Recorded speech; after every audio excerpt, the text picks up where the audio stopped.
السلام علیکم ناظرین، اور صاف ڈیجیٹل کے ساتھ میں ہوں آمنہ مجید۔ انسانوں کے بھیس میں چھپے درندے ایک کے بعد ایک بچی کی زندگی تباہ کرنے لگے۔ فیصل آباد کی 4 سالہ بچی انسان نما شیطانوں کی ہوس کا نشانہ بن گئی۔ درندگی کا نشان بن کر ابدی نیند سونے والی یہ بچی کون ہے؟ یہ کیسے ان ظالموں کے ہاتھ لگی؟ ہمارا معاشرہ آخر کس جانب جا رہا ہے؟ کیوں کوئی سخت اقدام نہیں اٹھایا جا رہا؟ کب تک اس طرح کے واقعات ہوتے رہیں گے اور میڈیا کی زینت بنتے رہیں گے؟ پھر چند دنوں کی ہلچل کے بعد سب معاملات ختم۔ کیوں یہ واقعات ختم ہوتے ہی نہیں جا رہے؟ حکومت کی جانب سے کیوں کوئی ٹھوس اقدام نہیں اٹھائے جاتے؟ تمام تر تفصیل آپ کو بتائیں گے، مگر تفصیلات میں جانے سے قبل ہمارے ناظرین سے گزارش ہے کہ ہمارے چینل اور صاف ڈیجیٹل سبسکرائب کر لیں اور ساتھ موجود بیل کے آئیکن کو کلک کر لیں تاکہ ہماری تازہ ترین ویڈیوز آپ تک بر وقت پہنچتی رہیں۔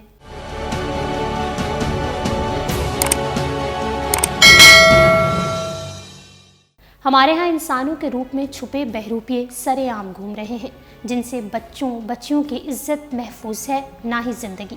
وطن عزیز میں آئے روز ایسے خوفناک حقائق و واقعات سامنے آتے ہیں جن کو دیکھ اور سن کر شاید شیطان بھی شرما جائے۔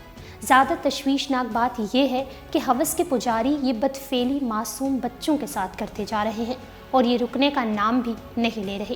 بچوں کے ساتھ جنسی زیادتی کے دل دہلا دینے والے سانحات جن کو سنتے ہی پورا جسم تھر تھر کانپنے لگتا ہے۔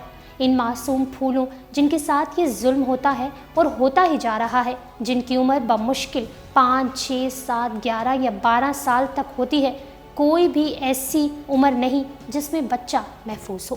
پاکستان میں گزشتہ دنوں سے پے در پے ایسے جنسی ہراسانی کے واقعات پیش آئے ہیں جنہوں نے لوگوں کو حیرت اور خوف میں مبتلا کر دیا ہے۔ راولپنڈی کی 9 سالہ زینب ہو یا کوہاٹ کی معصوم حریم اور اب فیصل آباد کی میرب، یہ وہ واقعات ہیں جو ایک کے بعد ایک روز پیش آئے۔ کم عمر بچوں اور بچیوں کے ساتھ ہونے والی مبینہ زیادتی کے واقعات نے صاحب اولاد افراد کو ایک انجانے سے خوف میں مبتلا کر دیا ہے۔ تواتر کے ساتھ ہونے والے واقعات کے باعث بچے اور بچیاں ذہنی دباؤ کا شکار ہونے لگے ہیں۔ ناظرین، راولپنڈی کے علاقے جھنڈا چیچی میں 9 سالہ بچی کو مبینہ زیادتی کے بعد قتل کر دیا گیا تھا، جبکہ بچی کی لاش پڑوسی کے گھر سے برآمد ہوئی تھی۔ دل خراش واقعے سے متعلق پولیس کا موقف یہ تھا کہ 9 سالہ زینب گھر سے چیز لینے کے لیے باہر نکلی، گلی میں نکلی جو کافی دیر تک گھر واپس نہیں آئی۔ بچی کے ورثاء نے تلاش شروع کی تو 2 گھنٹے کے بعد بچی کی لاش پڑوسی کے گھر سے ملی تھی۔ دل خراش واقعے سے متعلق پولیس کا موقف یہ تھا کہ 9 سالہ زینب گھر سے چیز لینے کے لیے باہر گلی میں نکلی جو کافی دیر تک گھر واپس نہیں آئی تھی۔ بچی کے ورثاء نے تلاش شروع کی تو 2 گھنٹے کے بعد بچی کی لاش پڑوسی کے گھر سے ملی۔ پولیس نے فوری طور پر پڑوسی کو حراست میں لے کر تھانے منتقل کر دیا تھا۔ ننھی زینب کے ساتھ مبینہ زیادتی اور اس کے قتل کرنے کی خبر اہل خانہ پر بجلی بن کر گری، جس کے خلاف قانونی کارروائی کی جا رہی ہے اور والدین جلد سے جلد انصاف کی اپیل کرتے دکھائی دے رہے ہیں۔ اسی طرح کوہاٹ کی بات کی جائے تو کوہاٹ میں قتل ہونے والی ننھی حریم فاطمہ، جس کو زیادتی کے بعد بے رحمی سے قتل کر دیا گیا۔ حریم فاطمہ کی لاش جمعرات کو نالے کے قریب سے برآمد ہوئی تھی۔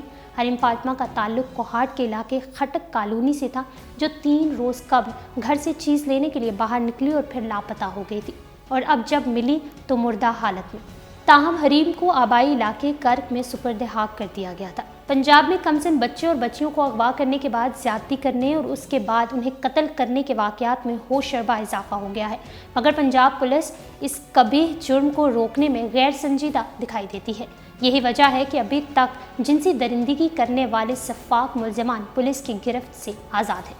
اسی طرح کا دل خراش واقعہ گزشتہ شب بھی فیصل آباد کے علاقے مدینہ ٹاؤن میں پیش آیا، جہاں بھٹا مزدور پر کام کرنے والی فیملی پر قیامت گزر گئی۔ دادا کے پیچھے جانے والی 4 سالہ میرب گھر سے نکلی اور پھر اس کی خون میں لت پت لاش گھر آئی۔ غمزدہ والدہ نے دل خراش واقعہ بیان کرتے ہوئے بتایا کہ میری 4 سالہ بیٹی میرب دودھ لینے کے لیے گھر سے باہر نکلی تھی، راستے میں کسی ظالم نے اسے غائب کر دیا۔ گمشدگی کی اطلاع ملنے پر تلاش شروع کی تو میرب کی لاش پھٹے کے دفتر سے ملی۔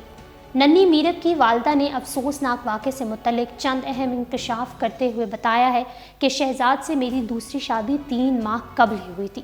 بیٹی کی گمشدگی کے بعد اسے ڈھونڈنے کے لیے تلاش شروع کی تو بھٹا آفس کے قریب اس کی دل خراش چیخیں سنائی دی۔